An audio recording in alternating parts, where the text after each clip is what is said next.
Bonsoir Sylvain Estibal, bienvenue sur le plateau de Quotidien. Voici nos invités, voici une partie de l'équipe et le public. Vous avez 58 ans, vous avez été journaliste pour l'AFP, notamment chef du bureau mexicain de 2015 à 2019. Et vous êtes lancé dans les films. Votre premier film, Le Cochon de Gaza, a remporté un César en 2012. Et votre second film, Papa Mobile, était très attendu. Une comédie loufoque avec Cadmerade dans le rôle d'un type qui se fait passer pour le pape. Et puis... badaboum, le distributeur et le producteur vous lâchent. Seules 7 salles le projettent dans toute la France. C'est ce qu'on appelle une sortie technique. Est-ce que vous pouvez nous expliquer un peu ce qui s'est passé ? Bon, disons que le film est très différent d'une comédie classique. C'est vraiment des codes totalement différents. C'est un peu un film un peu fou, un peu drôle, que j'avais écrit comme ça, enfin qu'on a écrit comme ça avec Myriam Tekaël, la co-scénariste, et qui a pâti en fait d'un manque de budget, qui l'a orienté davantage encore vers un côté un peu. Donc le budget, c'est la production, c'est ça ? Donc on arrive avec un film qui est 1,2 million. Totalement 1,2 million, donc c'est un tout petit budget. Tout le monde voulait le faire. Cadmerade s'est mis en participation pour son salaire, l'actrice principale également, Myriam Tekaël, moi-même également. Donc on voulait vraiment tous faire ce film. Après il y a des films à 1,2 million qui se font aussi et qui...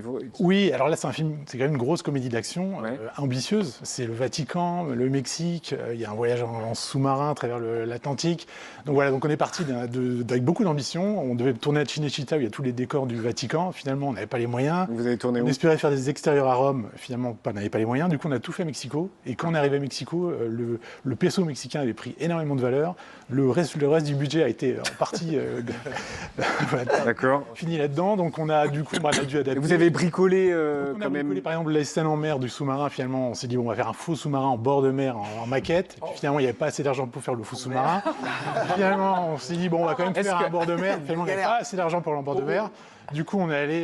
Est-ce que pendant le tournage, vous vous êtes aperçu que ça allait être peut-être moins spectaculaire que dans votre tête ?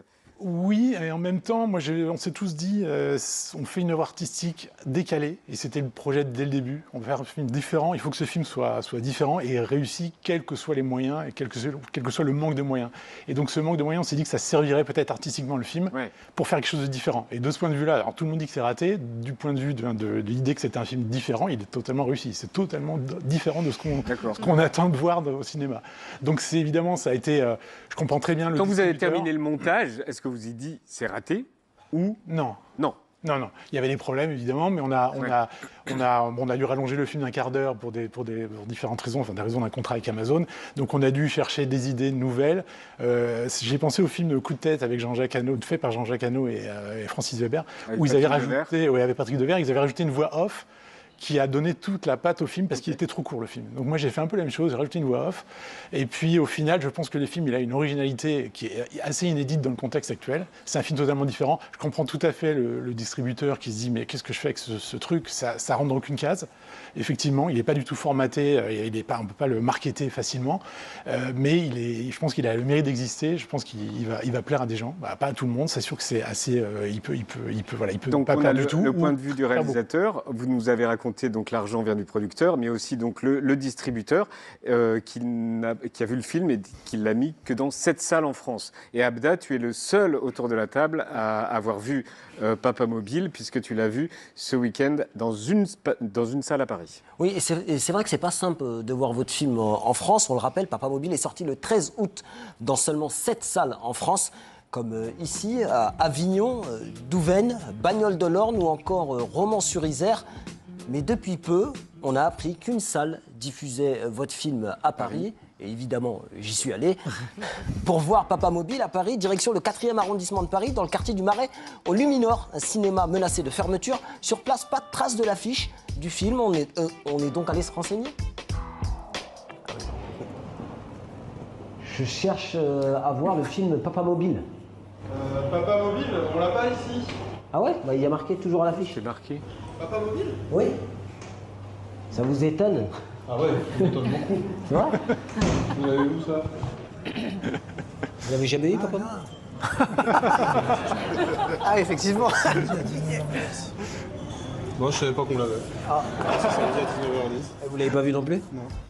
Si le caissier ignore la présence de Papa Mobile, à 19h, les premiers spectateurs franchissent les portes.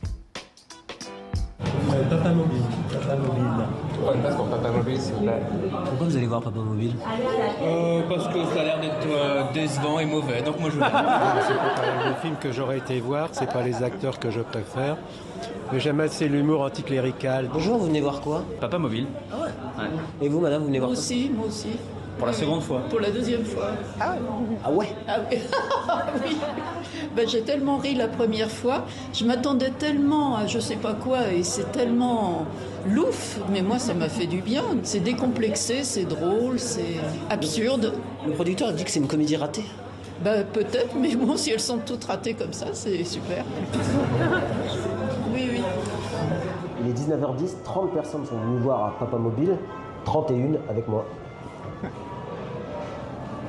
C'est pour ça. Salle, une sur l'autre. Merci beaucoup.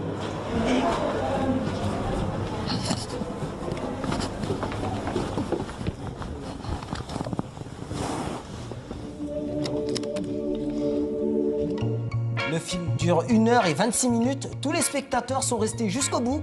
À la sortie, première réaction. Alors? Oh, vraiment pas super. Hein. Moi, à aucun moment, j'ai rigolé. Ah, je trouvais que c'était pas drôle du tout, c'était trop long. Ça commence de manière très sérieuse et puis après ça part dans tous les sens, enfin, tous les clichés, toutes les blagues. Ouais, ça va dans tous les sens quoi. Et ça marche ou pas? Bah non, justement. Ouais, c'est un peu gênant quoi. Très gênant. Moi j'ai adoré. C'est vrai? Ouais. T'as adoré toi? Ah moi j'ai trouvé ça super. C'est de la dérision, c'est du troisième degré, c'est loufoque, c'est un côté absurde qui est hyper sympa. Je pense que le producteur il a un peu peur quoi, que ça sorte. On est sur la crête là, on est sur des choses un petit peu sensibles. Il joue avec le catholicisme, avec voilà, donc c'est des choses qui plaisent pas forcément à tout le monde. Sylvain Estibal, pensez-vous que la production a eu peur de l'Église? Non, je crois pas, parce que le film n'est pas contre l'Église du tout. Enfin, ça a été mal interprété, pas du tout. C'est plutôt un film qui parle de l'absurdité du monde actuel, la folie du monde actuel. Et donc, c'est un peu répercuté dans le film lui-même. Et d'ailleurs, même dans la sortie, c'est marrant, il y a quand même un prolongement de la folie qu'il y a dans le film, dans la sortie, qui est complètement folle. Mais donc, c'est pas du tout un film contre l'Église. Non, ils ont eu peur, je pense, d'un objet, un peu un ovni, qui est dur à placer, dur à défendre, peut-être auprès de certains publics. Et sortir un film aujourd'hui, c'est quand même cher. Les gens vont moins au cinéma, donc il faut investir pour de la promo. Et du coup, il est devenu culte. Ben, on verra, c'est pas à moi de le dire, mais peut-être qu'il a les ingrédients pour le devenir, parce qu'il a tellement été bâché qu'au final, les gens, je pense, vont... Sont curieux. Sont curieux, ouais. peut-être trouver... Question, est-ce que vous pensez qu'il y aura un film sur ce film? Et si oui, allez-vous le faire? Ben, je pense à faire Papa Mobile 2, vu le succès du premier. Non, en tout cas, je voulais vous remercier d'être venu, parce que c'est pas simple. Bravo d'être venu et merci d'être venu. Quand vous les entendez, les gens qui sont lumineurs à Paris, quand vous les entendez, j'imagine que vous avez assez peu discuté avec des spectateurs. Ça vous fait plaisir, c'est 50-50 quand même. Voilà. Mais on savait qu'on faisait une comédie qui allait vraiment plaire ou déplaire. On le savait dès le début, donc je suis pas tellement surpris. Mais je pense qu'il y a une curiosité et je pense que le film mérite d'être regardé parce qu'il est totalement différent. Vous le vendez bien. Et ça, voilà. Et puis les acteurs, Kad Merad a été extraordinaire, Myriam Tekaya. Il y a une scène de Kad où il est vraiment qui choque beaucoup les spectateurs. Beaucoup on en perd à ce moment-là dans le film. Celle des pieds? Ouais, je peux pas trop le dire, mais oui, c'est ça. Cette scène-là, il a accepté de le faire. Il y a peu d'acteurs qui auraient accepté de faire une scène pareille. Bah oui, ça donne envie. Évidemment, ça donne envie. Une scène avec Myriam Tekaya qui fait la chef de Narco et elle est terrorisante. Elle est terrifiante. Ouais. Je pense que c'est la scène la plus flippante au cinéma depuis Misery, avec une femme, honnêtement. Je pense qu'elle est vraiment forte.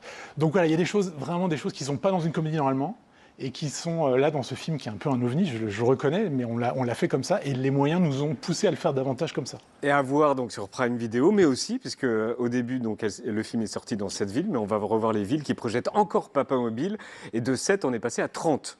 Mais ça, c'est peut-être dû à la mauvaise pub, vous le pensez? Oui, il y a une curiosité. D'ailleurs, je remercie tous les exploitants de salles qui le demandent parce que c'est magnifique. Il y a des gens qui vont le voir déguisé en pape, en évêque. Donc il se passe des choses incroyables. Il y a quelqu'un qui a fait 500 km qui nous a écrit pour dire qu'il avait vu le film après 500 km. Il a fait 500 km pour aller voir le film. Pour aller voir le film. Donc il y a des choses un peu étranges. Les gens qui discutent à la sortie, qui disent que c'est pas bien, d'autres qui adorent. C'est très très partagé. Mais en tout cas, vous en parlez bien et vous donnez vraiment envie de le voir. Et Papa Mobile, c'est dans ces villes-là et bientôt sur Prime Video. Tu vois, t'as envie d'aller le voir. Grave. Et puis ça se trouve, les gens qui vont pas, ça peut faire, c'est comme un Rock Horror Picture Show, ces films nanars qui en fait créent des communautés énormes. Et puis j'ai oublié une question. Il y en a un qui s'en sort bien. Il est comment le film Non, en vrai, il est plutôt déroutant parce que quand on regarde l'affiche du film, on s'attend à. Déroutant. Déroutant, oui. Parce que quand on voit Cadmerade qui incarne un pape, on s'attend à rire beaucoup et à rire tout de suite. Et moi, j'ai dû attendre environ 30 à 35 minutes avant de décrocher un premier rire. Donc oui, c'est de l'humour, c'est du 3e degré. Mais je comprends que